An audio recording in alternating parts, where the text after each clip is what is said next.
Hi, I'm Amanda Palmer, and this is Bridge the Atlantic.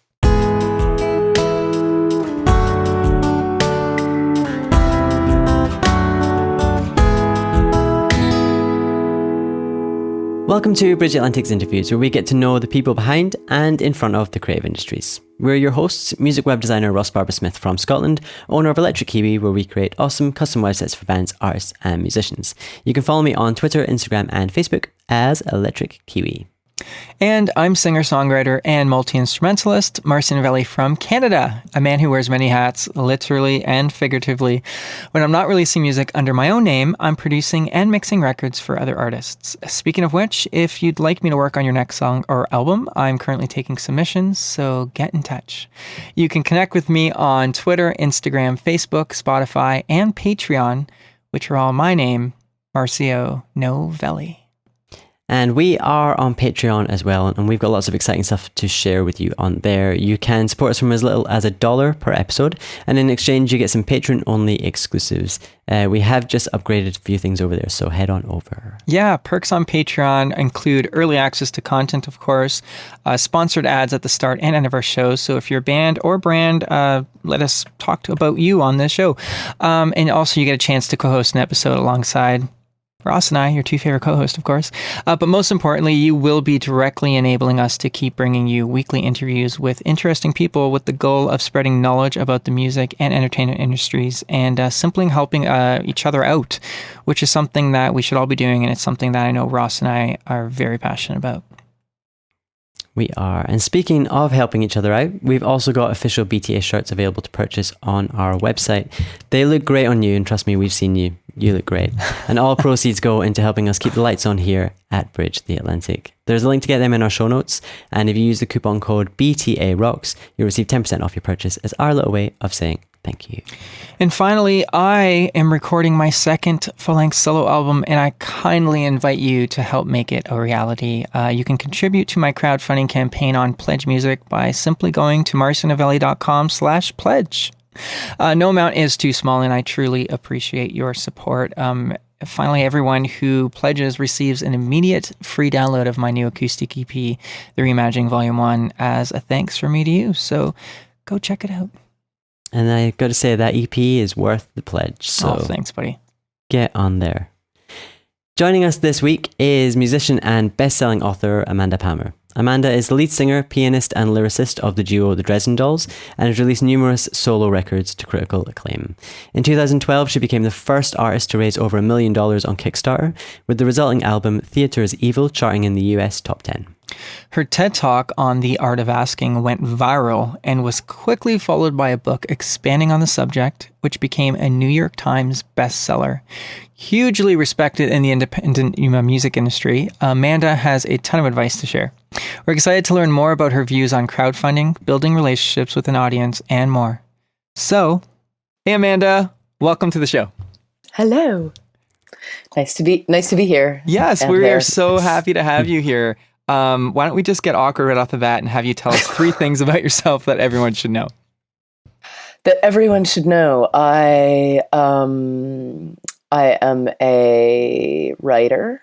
I've written lots and lots of songs, and I've written a book, and I blog a lot, and I tweet a lot, and I never shut my mouth, basically. Number 1.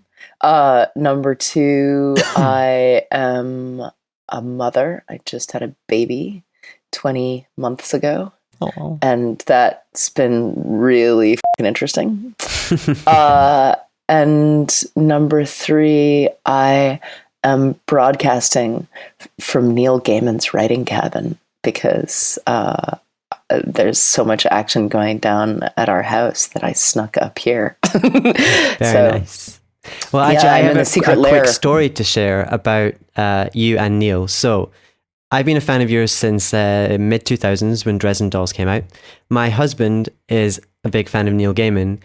When we met each other, he'd never heard of you and I'd never heard of Neil Gaiman, but we introduced each other to your work. Ooh. And now you guys are married. So in an indirect way, I think you're responsible for this, Ross. Yeah, I'm just saying. I can't really claim any responsibility, Maybe. I'm afraid, but you know.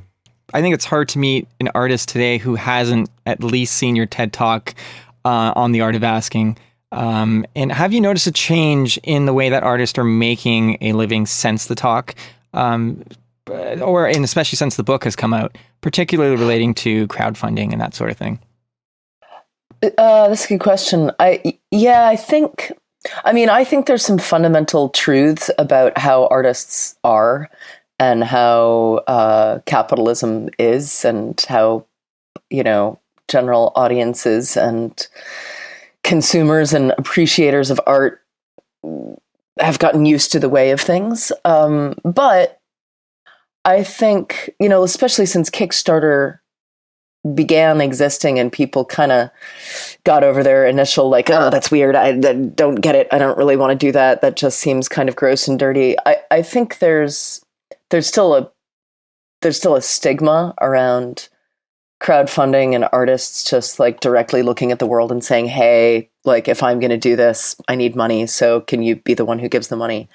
But I'd like to think there's less shame around it. I'd like to think that in the last 5 years or so, artists have not had to explain so much and clear their throats so much when asking for their fans' help or the community's help. I think it's become now more universally understood that artists need money, they have to pay their rent. Magical money from other places has dried up quite a bit. And I'd like to think that people aren't as shocked and aghast to see an artist saying no, actually, if the money's going to come from anywhere, it's going to come from you.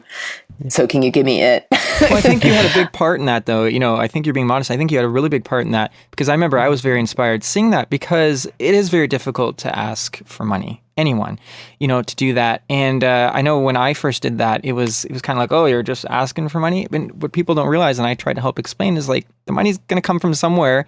And why not just write from you? Then we can charge you less for it, and it comes right to us. So I think I think in your TED Talk was just fantastic, and the whole concept of just not being afraid to ask. Well, and it's about so much more than of course it is art and money and crowdfunding. I mean, when it comes down to it, our disconnection from each other. Basically, I mean, if you want to get super real about it, we're fundamentally tribal. Our base instincts of how we want to interact with each other and help each other have gotten so messed up, given how we have progressed. If you want to look at it optimistically as a society. The word progress, yeah. But just even looking at what is going on in the world right now, politically, I just am shaking my head going oh my God, can we not do better than this? Yeah. Are we really convinced that we're better off if we don't help each other? You've got to be kidding me. What crack are people on? It actually works better when we help each other out. It actually works better when we're generous with one another. It actually works better when we look at the world and say okay, how can we all share all of this stuff that we have? Which will probably make me sound like the world's biggest socialist commie, but actually it's practical. Okay. You're in good company here. Yeah, you are. You're in very good which company, is fine. Because we couldn't agree more. But I mean, it's not like the other way is working. Absolutely. Well, your TED Talk was so inspiring, and your book is so inspiring. I'd love to ask if there's maybe kind of one key turning point in your journey that made you realize why it's important to ask, or why it's important to allow people to help you. Yeah, well, I mean, the whole thesis of my book was really, you can't think of asking for something as just taking something from someone else. Mm-hmm. It's not like that. Exactly. Asking is it's a relationship. And we're always asking things of one another. It's how we function together as a society. It's how any relationship works. It's how any, two lovers communicate. It's how a marriage works. It's how parenting and it's the fundamental building block of any relationship. Can I ask you for this? And, you're free to ask this of me, and let's do this together, because that's a lot more beneficial than like me standing in the woods here and you standing in the woods there. Like, fuck you. And, you know, and like, this is human society. This is how it all happened. So I think, you know, and like using art and music and crowdfunding, it's like you could start anywhere and still get to the bigger picture. So talking about music and crowdfunding, you know, an artist or a journalist or, you know, media people, anyone who's got something to offer because they have a talent, because they have a skill, because they have a story they want to share, asking for support to put that thing out in the world isn't asking for just like abject charity. It's asking for the structure to create this thing that then is going to benefit everybody, hopefully. Or, you know, so I think that the problem that artists have is they're so afraid that they're going to be seen as self-serving if they ask for support. But actually, it should be the opposite. And with my fan base, and also like the way, you know, when you look back through history, there's a real pleasure and an honor in supporting artists, journalists, whoever, in doing that important work of society that has to happen somehow. And we're seeing this just in so many corners right now, like in the collapse of the media because of the disruption of the internet and stuff. And it's like, well, we all really want good media. We all really want, you know, like fair, unbiased, you know, we want the New York Times to exist. We want journalists to be able to fly from this country to that country and like report to us that there's a war going on there and this is what's happening. But it never happens by magic. Mm. Someone has to put fuel in the plane and pay that journalist's, you know, rent so that they can live and write and work. And so I think we're heading into a really interesting era of going like, wow, all of this stuff that we sort of took for granted because it, you know, came through this commercial path or, you know, got paid for by this corporation or advertising. Like we're all kind of stepping back going like, oh, we want journalism and need it. We want music and we need it. How are we going to make sure that we have it and that the people supplying it are taken care of? And as long as you, as an artist or a content creator, can really stand there and go like, yeah, what I'm doing is of value. So let's just figure out how to get me paid so I can get on with doing this. Instead of falling down that trap of, oh, I'm a songwriter or, oh, I'm a journalist, instead of doing some practical job. So I must be a narcissistic egotist. And like, how dare I ask people for money? I should just go get a real job. That's, you know, that's the hump. And it's a very real hump that I can personally relate to. It's a very real to, hump. And it's also, it's hard because you can't put an exact value on a song. You can't put an exact value on, you know, a piece of journalism, but you know it's important. Mm-hmm. So, and because of our weird capitalist society, a lot of people are so driven to go like, but no, this song must have an exact value. Like, let's look at the statistics. You know, this song is worth exactly $350. And it's like, yeah, you just can't look at it that way. I'm sorry. You just have to look at that song as valuable and worthy of existing. And it has to come from an artist. So you have to look at that artist as valuable and worthy of existing. For any artist or any creator that is thinking right now, they're on the fence. They're thinking about going into the world of asking, you know, but they just don't know how to do it in the sense of making people realize, like you said, I have something of value. I need your help to make it. You know, how can they go about doing that without kind of putting off the wrong, you know what I'm saying, kind of seeming needy, I guess? Well, so the flip side of like asking with total like shame and guiltiness, which I see artists doing all the time, is asking and coming off as entitled. Because like you could hear me give a like soapbox speech like the one I just gave and go like, yeah, I have value and you like better support my art because Amanda Palmer said, like, I'm real. Like, that's not going to work either. No. So it's really interesting. Like, part of your job as an artist, Neil and I were like literally just talking with my musician friend Skip Shirey about this over breakfast, about how, you know, you can be a great artist, a great writer, a great musician, but you have to, unfortunately, whether you like it or not, you have to hone this other skill, because it's like eat or be eaten. Like, you have to learn how to ask for and get what you need if you're going to survive in the art marketplace. And the ninja skill set is to be able to ask someone for something right on that, like, tight, you know, high wire of razor's on edge. On this side, you're like, sorry, I'm asking, but like, and that's on one side, and on the other side is the like, give me some money because my music's important. Like, and somewhere in between is just like an open-hearted, non-demanding, non-judgmental way of asking for something. And I've thought about this a lot when I was writing the book, and the easiest trick I could think of to give someone was make sure when you're asking, however you're asking, you're making the other person feel totally comfortable if they say no.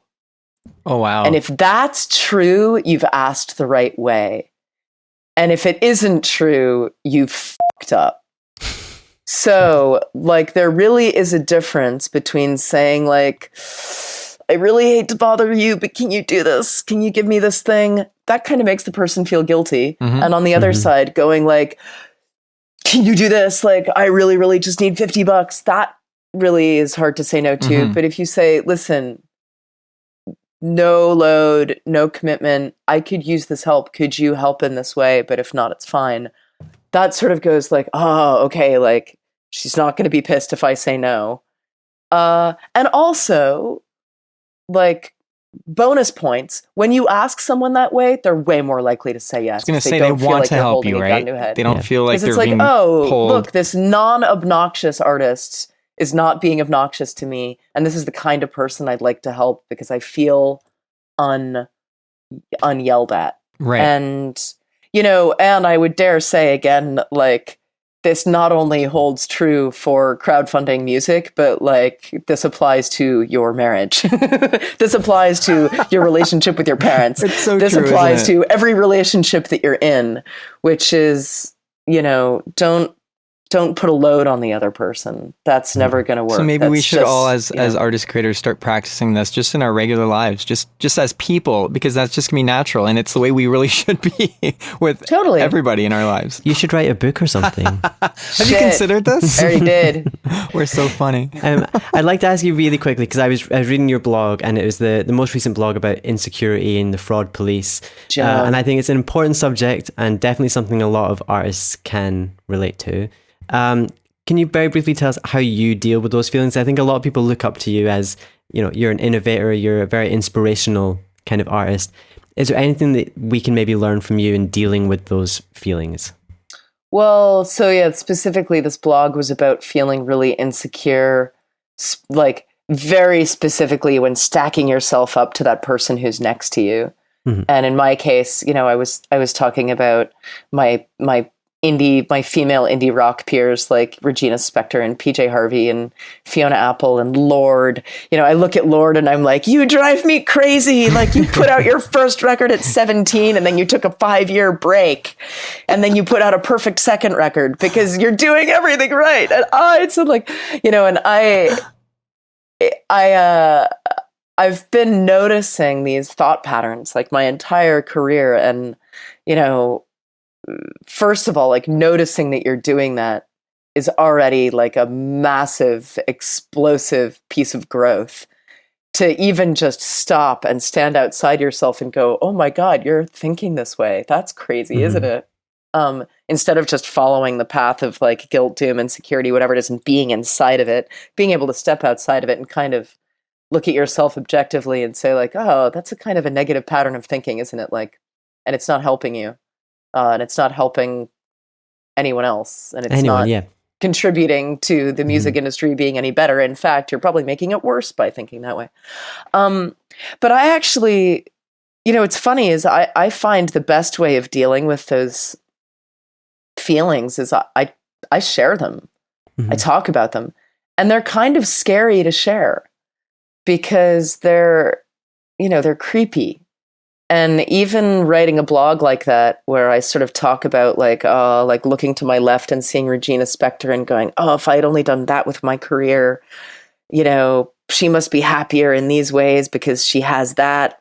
Oh, but she doesn't have this, and doing this like massive comparison. Yeah. And I know how crazy it is, and I know how unproductive it is.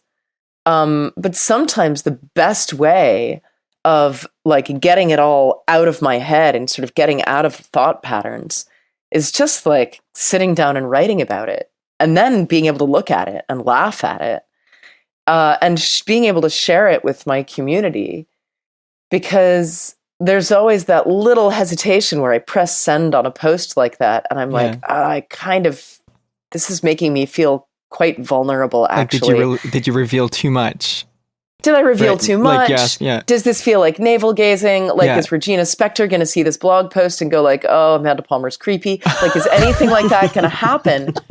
But what happens 99 times out of 100 is a bunch of people read that blog and go, oh my God, I'm so happy to hear someone say that. We're not alone. Yeah, that's what I'm thinking right now as you're saying it. Because I'm like, I do the same thing. Right. And then I don't feel alone. Yeah. And they don't feel alone. And like so much of my experience with artwork in general and songwriting in general, the best part of the job is when you feel like you've sort of put yourself on the line like that, and it creates connection. And you go like, again, like you can't put any kind of value on this. You can't put a price tag on it, but you can go like, oh, I feel less alone in the world right now. And I think this person who just commented on my post feels a little less alone in the world right now. And if I had to look at my entire career and my entire pile of artwork, whether it was posts or songs or shows or tweets or the entire Gesamtkunstwerk of the whole thing, that would be it. It all points towards one end game, and it all tries to achieve one thing, which is like, do we all feel a little less alone at the end of this exercise? Not am I famous, not do people love me, not did I make enough money, but like, did I help the world or this person or that person or me or my friends feel less alone in this human experience that we're having, which, by the way, is like a scary experience often. It's true. Are you ready for 20 questions? Yeah. All right. Coffee or tea? Coffee. Meat or veggies? Veggies. Yeah. Twitter or Facebook? Twitter. Indie or major? Indie. Technique or emotion? Emotion. Studio or stage? Stage. Education or experience? Experience. Marvel or DC? No comment there. I don't know who's listening. Canada or Scotland? Oh, Scotland. Talent or attitude? Attitude. Nick Cave or The Cure? That's mean.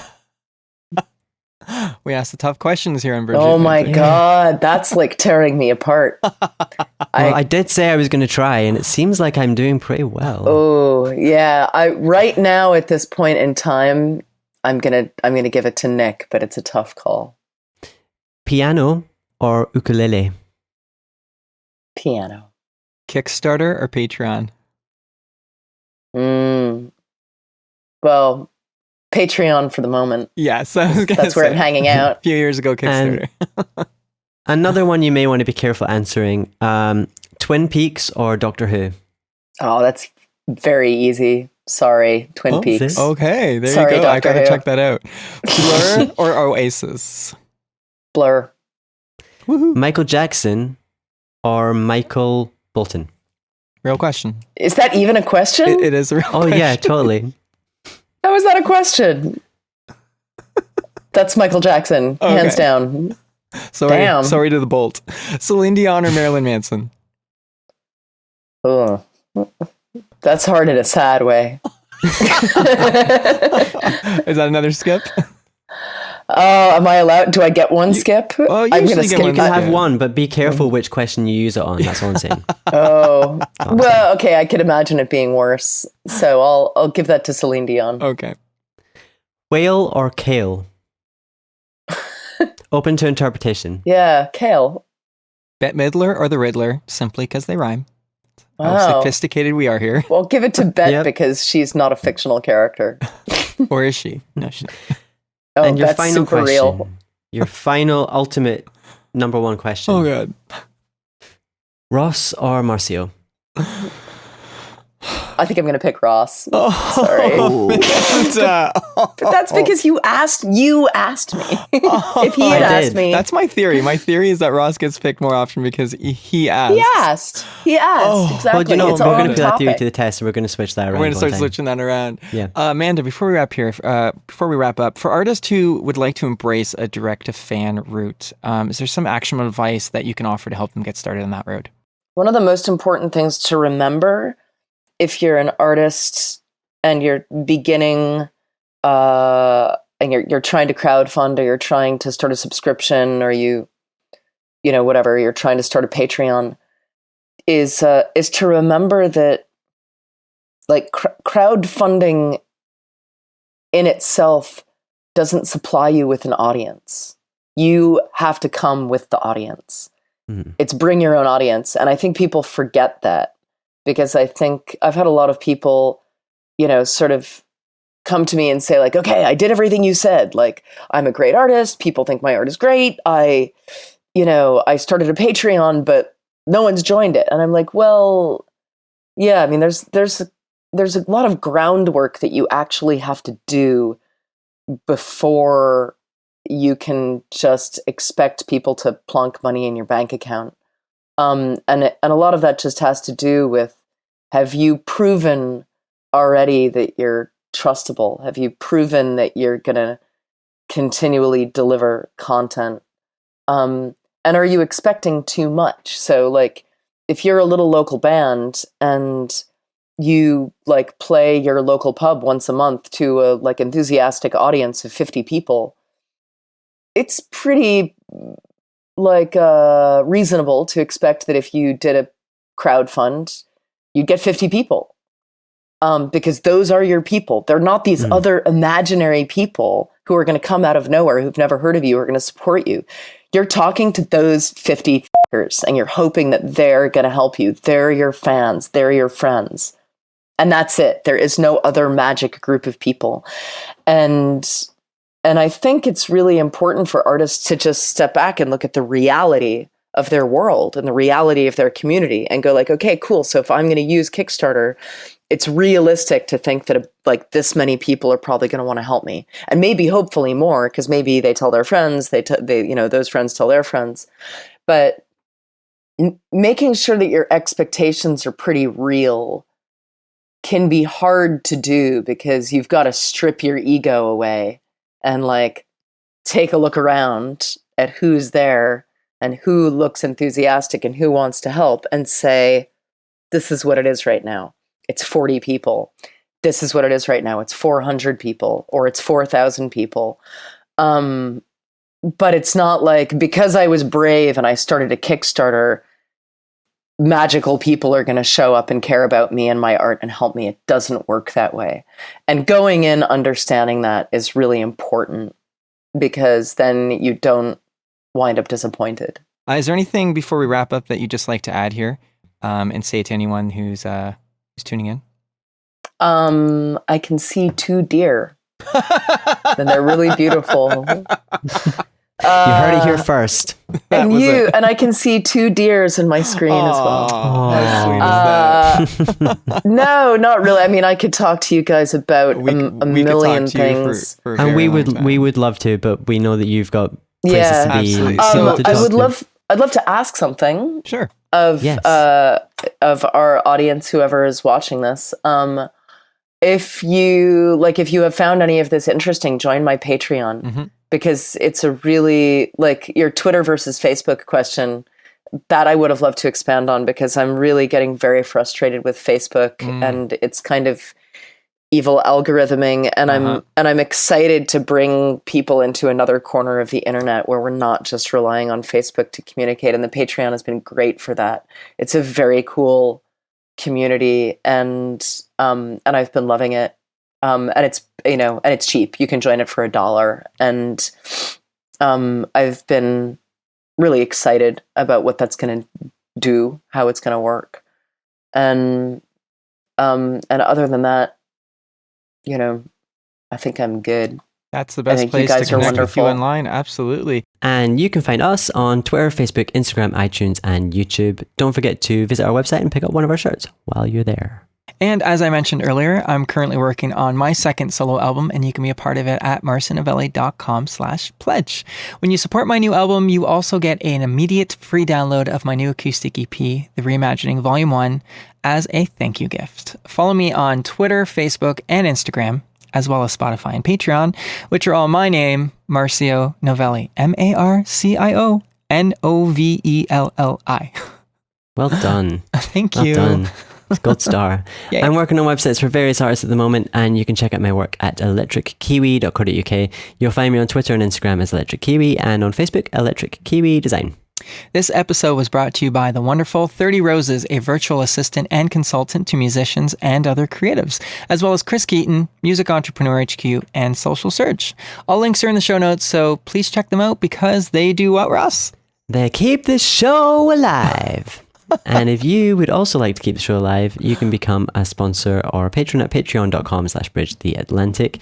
We recently updated our rewards, which now include sponsorship at the start and the end of our interviews, as well as an opportunity for you to co-host an episode.